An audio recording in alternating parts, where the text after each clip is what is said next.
പണ്ട് ഹണ്ടിങ്ങും ഗ്യാതറിങ്ങുമായി നടന്നിരുന്ന മനുഷ്യർ എങ്ങനെ അവരവരുടെ ഫുഡ് ഗ്രോ ചെയ്യാൻ തുടങ്ങി എന്നതാണ് ഈ ചാപ്റ്ററിൽ CBSE 6ാം ക്ലാസ്സിലെ ഹിസ്റ്ററിയുടെ 2ാമത്തെ ചാപ്റ്ററിൽ നോക്കാൻ പോകുന്നത്. ആദ്യം തന്നെ ഒരു തുഷാറിൻ്റെ ട്രെയിൻ ജേർണിയെക്കുറിച്ചാണ് പറയുന്നത്. തുഷാർ ഇങ്ങനെ ഡൽഹിയിൽ നിന്ന് ചെന്നൈയിലോട്ട് കസിൻ്റെ വെഡ്ഡിങ് അറ്റൻഡ് ചെയ്യാനായിട്ട് ട്രെയിനിൽ പോവുകയാണ്. ഒരു വിൻഡോ സീറ്റിൽ ഇരിക്കാൻ പറ്റി. അങ്ങനെ വിൻഡോ സീറ്റിലൂടെ പുറത്തോട്ട് നോക്കുമ്പോൾ he watched the trees and houses. ഇങ്ങനെ പറന്നു പോകുന്ന പുറകിലോട്ട് പോകുന്ന മരങ്ങളെയും ഹൗസസൊക്കെ കണ്ടു. His uncle tapped his shoulder and said, uncle അവൻ്റെ ഷോൾഡറിൽ തട്ടിക്കൊണ്ട് പറഞ്ഞു, do you know that trains were first used about 150 years ago. ട്രെയിന് ഉപയോഗിക്കാൻ തുടങ്ങിയത്, ട്രെയിനിൽ മനുഷ്യർ സഞ്ചരിക്കാൻ തുടങ്ങിയത് 150 വർഷങ്ങൾക്ക് മുമ്പാണ്. And that people began using buses a few decades later. ബസ്സുകൾ ഉപയോഗിക്കാൻ തുടങ്ങിയത് അത് കഴിഞ്ഞ് കുറച്ച് ഡെക്കേഡ്സ് കഴിഞ്ഞാണ് ബസ്സുകൾ ഉപയോഗിക്കാൻ തുടങ്ങിയത്. ഇന്ന് നിനക്കറിയാമോ എന്ന് തുഷാറിനോട് തുഷാറിൻ്റെ അങ്കിൾ ചോദിക്കുകയാണ്. തുഷാർ വണ്ടർ ചെയ്യാണ്. When people couldn't travel quickly from one place to another, did they spend their entire lives wherever they were born? അപ്പോൾ തുഷാറിനൊരു ആശ്ചര്യമാവുകയാണ്.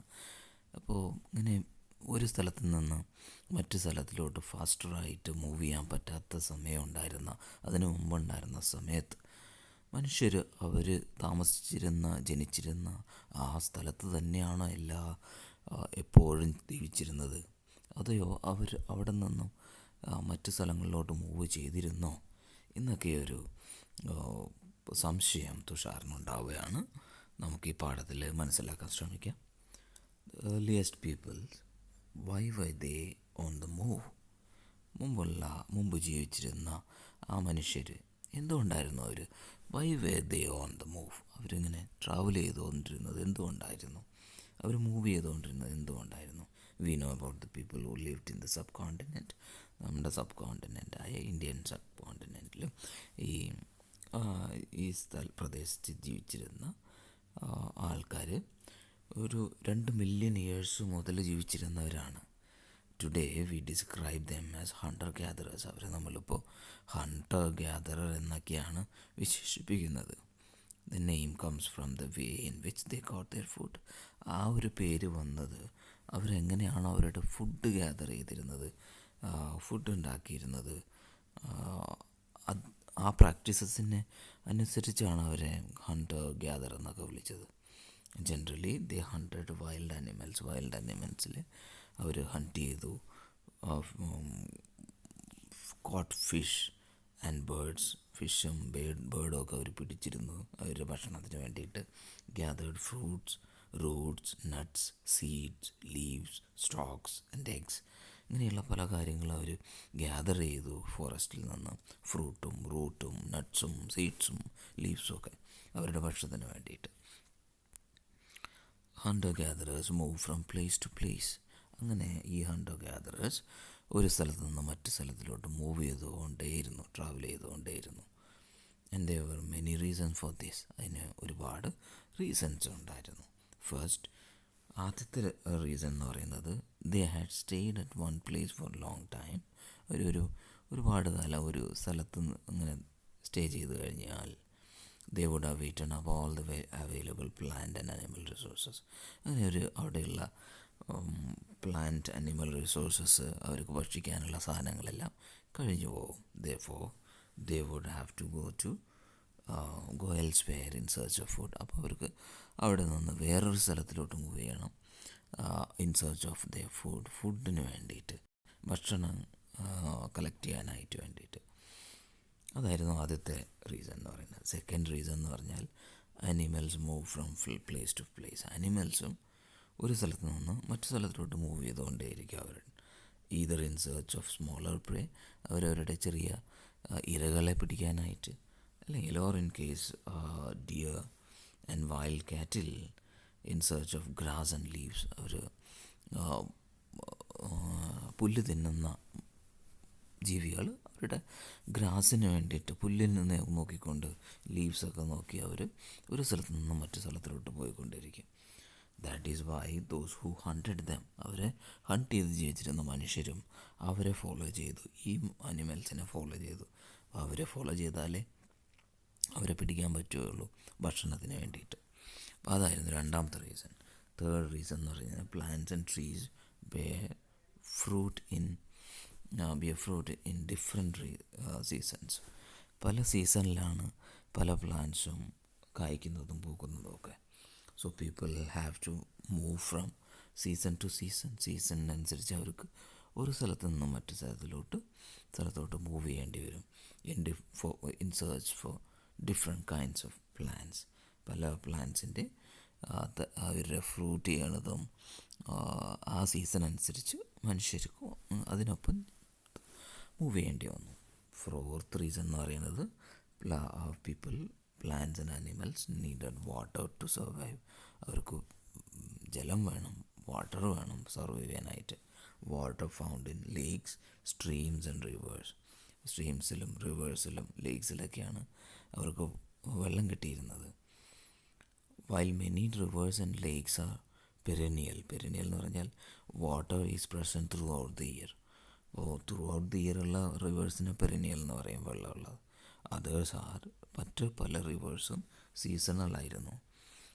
ആ സീസണിൽ മാത്രമേ റിവേഴ്സിൽ വെള്ളം ഉണ്ടാവുകയുള്ളൂ. The people living in the banks would have to go in search of water during the dry seasons. Dry സീസണിൽ മറ്റു സ്ഥലങ്ങളിലോട്ട്, വിൻ്ററിലും സമ്മറിലൊക്കെ അവർക്ക് മറ്റു സ്ഥലങ്ങളിൽ, അതായത് വെള്ളമുള്ള സ്ഥലങ്ങളിലോട്ട് മൂവ് ചെയ്യേണ്ടി വന്നു. അതൊരു റീസണായിരുന്നു. And how do we know about these people? ഈ മനുഷ്യരെക്കുറിച്ച് നമുക്ക് എങ്ങനെ അറിയാൻ പറ്റും?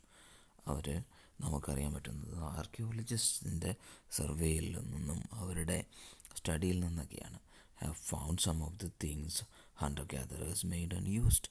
ഈ ഹണ്ടർ ഗ്യാദറേഴ്സ് ഉപയോഗിച്ചിരുന്ന സാധനങ്ങൾ, ഇവരുടെ ടൂൾസിനെ എല്ലാം കുറിച്ച് അവർ കണ്ടുപിടിച്ചു, അതിനെ സ്റ്റഡി ചെയ്തു.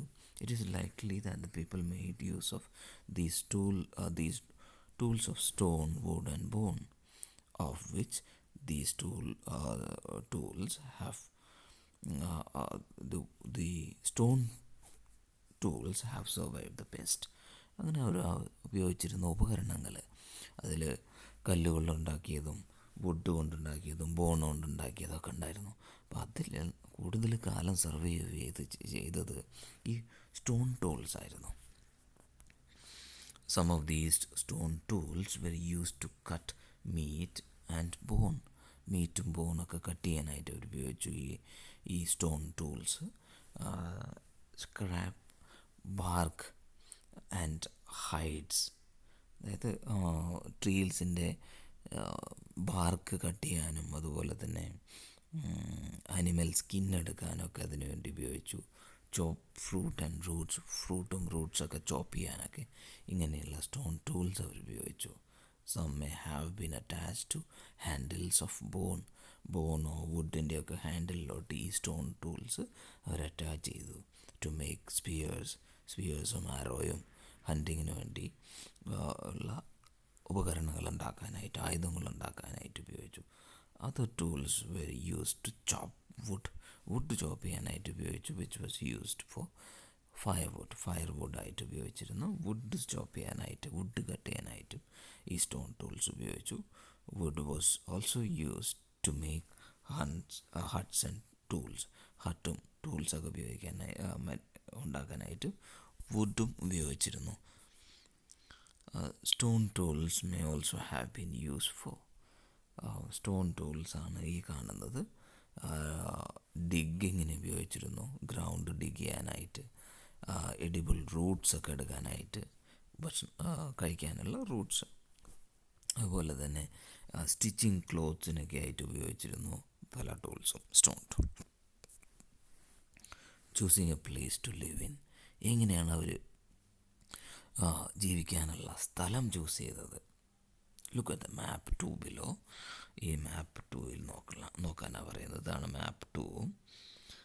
മാപ്പിൽ all the places marked with red triangles are sites from which archaeologists have found evidence of hunter-gatherers. Hunter കുറിച്ച് ഉള്ള ഇത് ഈ ട്രയാങ്കിൾസ് എല്ലാം ഈ ഹണ്ടർ ഗ്യാദറേഴ്സിനെ കുറിച്ചുള്ള എവിഡൻസസ് കിട്ടിയ ആർക്കിയോളജിസ്റ്റിന് കിട്ടിയ സ്ഥലങ്ങളാണ് ഇതെല്ലാം. ഇതിലെന്ന് പറയുന്നത് ഒന്ന് ഭീംകേട്ക, അതുപോലെ തന്നെ കർണൂൽ കേവ്സ്, ഹുൻസ്ഗി, അങ്ങനെയുള്ള സ്ഥലങ്ങളൊക്കെയാണ് കാണിച്ചിരിക്കുന്നത് ആ മാപ്പിൽ. Archaeologist have found evidence of hunter gatherers lived in many more places. അത് ഇവിടെ മാത്രമല്ല, ഒരുപാട് സ്ഥലങ്ങളിൽ അവർ ജീവിച്ചിരുന്നു. Only some have been shown in the map. കുറച്ച് മാത്രമേ ഇവിടെ കാണിച്ചിട്ടുള്ളൂ, കുറച്ച് സ്ഥലങ്ങളെക്കുറിച്ച്. Many sites were located near sources of water എവിടെ ഉണ്ടായിരുന്നു അവിടെയാണ് അവർ താമസിച്ചിരുന്നത്, റിവേഴ്സിൻ്റെയും ലേക്കിൻ്റെയൊക്കെ സൈഡിൽ. Some stone tools were important. People tried to find places where good quality stone was easily available. Stone ടൂൾസും ഇമ്പോർട്ടൻ്റ് ആയിരുന്നു. മനുഷ്യർ നല്ല ക്വാളിറ്റിയുള്ള സ്റ്റോണുള്ള സ്ഥലങ്ങളിൽ പോയി അങ്ങനെ താമസിച്ചിരുന്നു. എന്നാലേ അവർക്ക് ആയുധം ഉണ്ടാക്കാൻ പറ്റുമായിരുന്നുള്ളൂ. ഓക്കെ, ഭീംബേട്ക പ്രസൻറ്റ് ഡേ മധ്യപ്രദേശിലാണ് അതുള്ളത്. This is the old site with caves and rock shelters. കേവ്സും റോക്ക് ഷെൽട്ടേഴ്സൊക്കെ ഉള്ള ഒരു സ്ഥലമാണ്. People choose natural caves choose ചെയ്ത് because they provide shelter from റെയിനിൽ നിന്നും ഹീറ്റിൽ നിന്നും വിൻഡിൽ നിന്നൊക്കെ അവർക്ക് ഷെൽട്ടർ കിട്ടുമായിരുന്നു ആ കേവ്സിൻ്റെ ഉള്ളിൽ. These rock shelters were close to Narmada വാലിയുടെ വളരെ അടുത്ത് ആയിരുന്നു ഈ കേവ്സ് എല്ലാം ഉണ്ടായിരുന്നത്. Rock paintings and what they tell us. Rock paintings, ഒരു പെയിൻറ്റിംഗ് ആണ് ഈ കാണിക്കുന്നത്. A painting from the rock shelter. Describe the painting. Many of the caves in which these early people lived have paintings on the walls. അതിൻ്റെ വാൾസിലെല്ലാം അങ്ങനെയുള്ള paintings ഒക്കെ ഉണ്ടായിരുന്നു. Some of the best examples from Madhya Pradesh and Southern Uttar Pradesh. ഈ രണ്ട് സംസ്ഥാനങ്ങളിൽ അങ്ങനെയുള്ള best examples കാണാം. The paintings show wild ആനിമൽസിനെ കുറിച്ചും ഡ്രോൺ വിത്ത് ഗ്രേറ്റ് അക്യുറസി, സ്കില്ലൊക്കെ വെച്ച് വളരെ നന്നായിട്ട് വരച്ചിരിക്കുന്ന ചിത്രങ്ങൾ കാണാം. സൈറ്റ്സ് എന്താണെന്ന് നോക്കുന്നത്. Sites are the places where remains of the things, tools, pots, buildings എല്ലാം അതിൻ്റെ എല്ലാം റിമെയിൻസ് ഉള്ള സ്ഥലങ്ങളെയാണ് സൈറ്റ്സ് എന്ന് പറയുന്നത്. These were made used and left behind by people. ആൾക്കാർ ഉപയോഗിച്ചതും അത് ഉപേക്ഷിക്കപ്പെട്ടതുമായ സാധനങ്ങൾ കിട്ടുന്ന സ്ഥലങ്ങളാണത്. സാധനങ്ങളുള്ള സ്ഥലങ്ങൾ. They may be found on the surface of the earth. എർത്തിൻ്റെ സർഫേസിൽ കാണാം.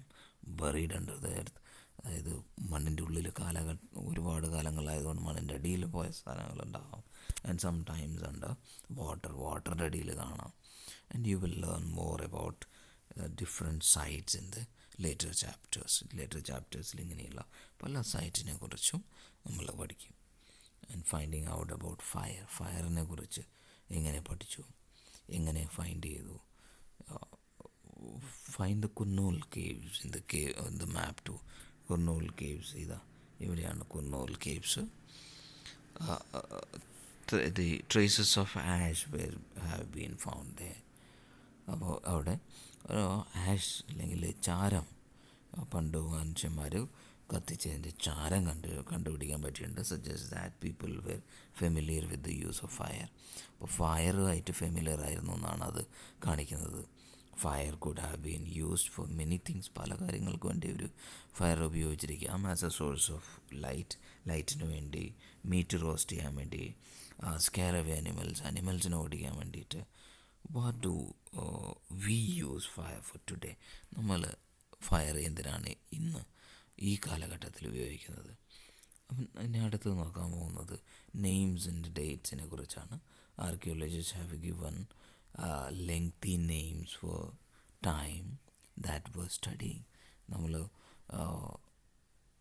സ്റ്റഡി ചെയ്യുന്ന ആ സമയത്തെ ഒരുപാട് നല്ല ലെങ്തി ആയിട്ടുള്ള പീരിയഡ്സിനെയാണ് ആർക്കിയോളജിസ്റ്റ് ഡിസ്ക്രൈബ് ചെയ്തിരിക്കുന്നത്.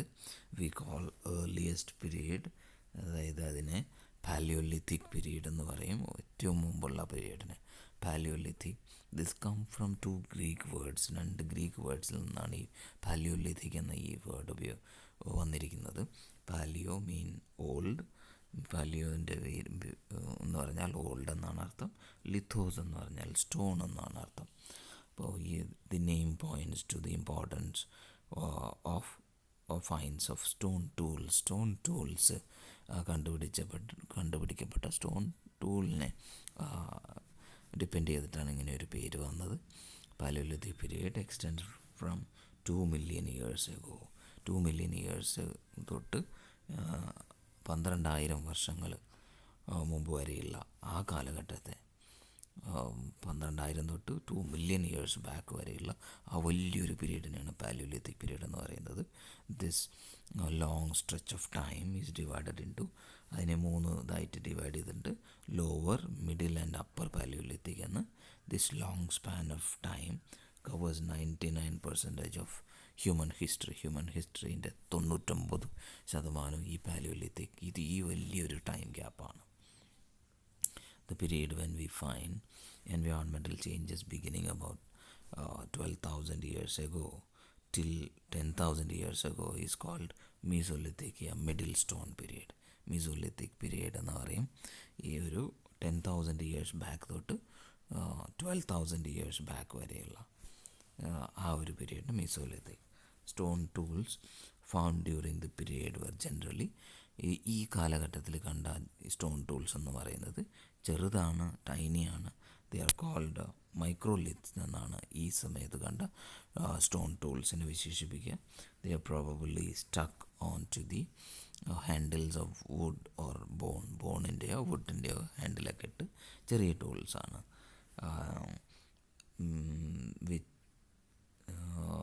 സോസും, അതായത് വാളും സിക്കിൾസൊക്കെ ആയിട്ട് ഉപയോഗിച്ചിരുന്നു. At the same time, older varieties of tools continue to be. older variety, നേരത്തെ ഉണ്ടായിരുന്ന ആ വെറൈറ്റി ഓഫ് ടൂൾസും അവരുപയോഗിച്ചിരുന്നു ഈ കാലഘട്ടത്തിൽ. Next stage from about 10,000 years ago is known as Neolithic. ഈ 10,000 years തൊട്ട് ഇങ്ങോട്ടുള്ള ഇതെന്ന് പറയുന്നത് നിയോലിത്തിക് പീരീഡ് എന്നാണ് പറയുന്നത്. What do you think the term neolithic mean? Neolithic എന്ന് പറഞ്ഞാൽ എന്താണ് നിങ്ങൾ മനസ്സിലാക്കുന്നത്? As mentioned the names of some places, you will find the names of many more places in the later chapters, and very often we use present day names of the places where people lived in the past. മുമ്പ് ജീവിച്ചിരുന്ന ആൾക്കാരുടെ ആ സ്ഥലങ്ങളെ നമ്മൾ കുറേയൊക്കെ ഇപ്പോഴുള്ള പേര് വെച്ചാണ് നമ്മൾ ഡിസ്ക്രൈബ് ചെയ്യാൻ പോകുന്നത്, മനസ്സിലാക്കാൻ പോകുന്നത്. Because we do not know what they call them. അവർ ആ സമയത്ത് ആ സ്ഥലങ്ങളെല്ലാം അവരെന്താണ് വിളിച്ചിരുന്നത്, എന്ത് പേര് വെച്ചാൽ വിളിച്ചിരുന്നത് നമുക്കറിയാൻ പറ്റില്ല. അതുകൊണ്ട് നമ്മൾ പഠിക്കുമ്പോൾ ഇപ്പോഴുള്ള പല പേരും വെച്ചാണ് നമ്മൾ പഠിക്കാൻ പോകുന്നത്. ചേഞ്ചിങ് എൻവയോൺമെൻറ്റ്, ചേഞ്ച് ആവുന്ന എൻവയോൺമെൻറ്റിനെ കുറിച്ച്. Around 12,000 years ago there were major changes in the climate of the world. World ക്ലൈമറ്റിൽ ഒരുപാട് ചേഞ്ചസ് ഉണ്ടായിരുന്നു. With a shift to relatively warm കണ്ടീഷൻസായി മാറിയിരിക്കുന്നു. In many areas this led to development of grasslands. അങ്ങനെ grassland ഡെവലപ്പായി. This in turn led to increase in the number of deer, antelope, goat, ഷീപ്പും കാറ്റിലും ഡിയറൊക്കെ develop ചെയ്തു, അല്ലെങ്കിൽ അവരുടെ സംഖ്യ കൂടി. Animal that are survive on grass, പുല്ല് തന്ന് ജീവിച്ചിരുന്ന ആനിമൽസിൻ്റെ എല്ലാം സംഖ്യ കൂടി വന്നു. Those who haunted these animals now followed dum. അപ്പോൾ അതിനെ ഹണ്ട് ചെയ്ത ആൾക്കാർ അതിനെ ഫോളോ ചെയ്തു. Learning about their food habits and their breeding season അവരുടെ ഫുഡ് ഹാബിറ്റ്സ് എല്ലാം മനസ്സിലായിക്കൊണ്ട് ആ ആനിമൽസിനെ ഫോളോ ചെയ്തു. And it is likely that this helps people to start thinking about herding and rearing animals themselves. അപ്പോൾ അവരിങ്ങനെ വിചാരിച്ചു തുടങ്ങി, എന്തുകൊണ്ട് നമുക്ക് ആനിമൽസിനെ നമുക്ക് വളർത്തിക്കൂടാ.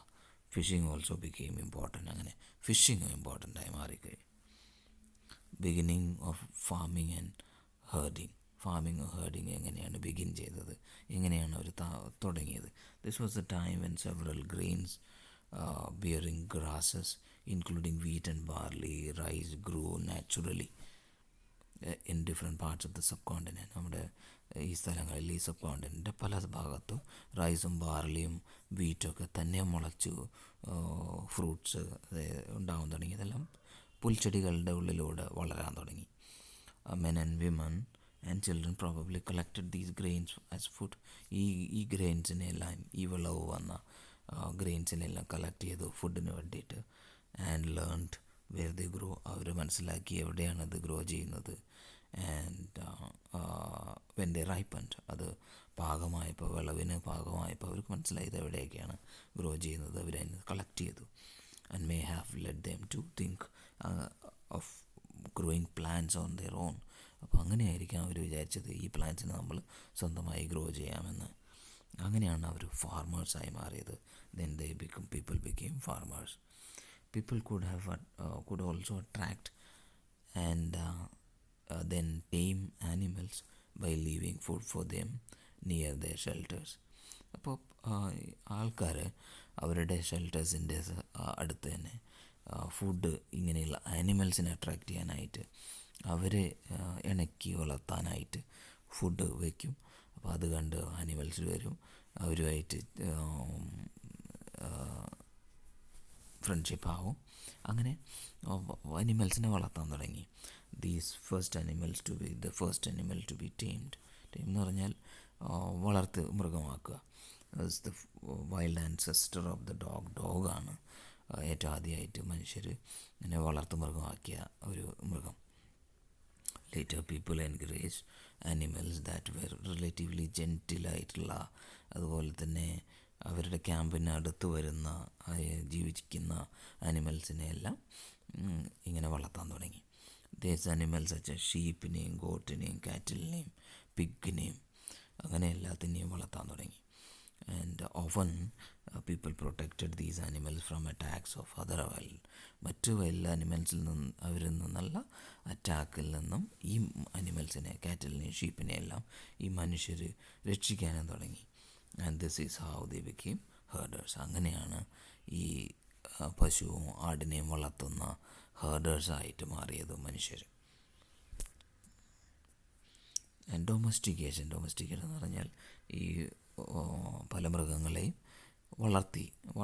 കൂടെ വളർത്തുക is the name given to the process in which people grew plants and look after animals. പ്ലാന്റ്സിനെയും അതുപോലെ തന്നെ ആനിമൽസിനെയൊക്കെ ഡൊമസ്റ്റിക്കേറ്റ് ചെയ്യുക, അതിനെയാണ് ഡൊമസ്റ്റിക്കേഷൻ പറയുന്നത്. Very often plants animals have been are tended by people became different from wild plants and animals. Wild പ്ലാന്റ്സിൽ നിന്നും ആനിമൽസിൽ നിന്നെല്ലാം ഈ മനുഷ്യർ വളർത്തിയിരുന്ന വളർത്തുമൃഗങ്ങൾ വ്യത്യസ്തമായിരുന്നു. This is because people select plants and animals. ആൾക്കാർ സെലക്ട് ചെയ്താണ് ഇങ്ങനെയുള്ള ആനിമൽസിനെയും പ്ലാന്റ്സിനെയും എല്ലാം വളർത്തിയത്. For example, they select those plants and animals that are not prone to disease വരാത്തതും നല്ല ഈൽഡ് തരുന്നതും ഒക്കെ ആയിട്ടുള്ള പ്ലാന്റ്സും അനിമൽസിനെയൊക്കെയാണ് അവർ സെലക്ട് ചെയ്തത്. അതുകൊണ്ടായിരുന്നു അവർ മറ്റിൽ നിന്നും വൈൽഡായിട്ടുള്ള അനിമൽസിനും പ്ലാന്റ്സിൽ നിന്നും ഒരു വ്യത്യസ്തമായത്. ഗ്രെയിൻസിൻ്റെ ആണെങ്കിലും വെയിറ്റിനെയും സീഡ്സ് ആണെങ്കിലും നല്ല ഫലം തരുന്ന സീഡ്സിലും ഒക്കെയാണ് പ്രിസേർവ് ചെയ്തതും. അതിനെയൊക്കെയാണ് വിതച്ചതും, അതിൻ്റെയൊക്കെ വിളവാണ് അവരെടുത്തത്. അങ്ങനെ ക്വാളിറ്റിയിലും വ്യത്യാസം ഉണ്ടായിരുന്നു വൈൽഡ് ആയിട്ടുള്ള പ്ലാന്റ്സിൽ നിന്നും.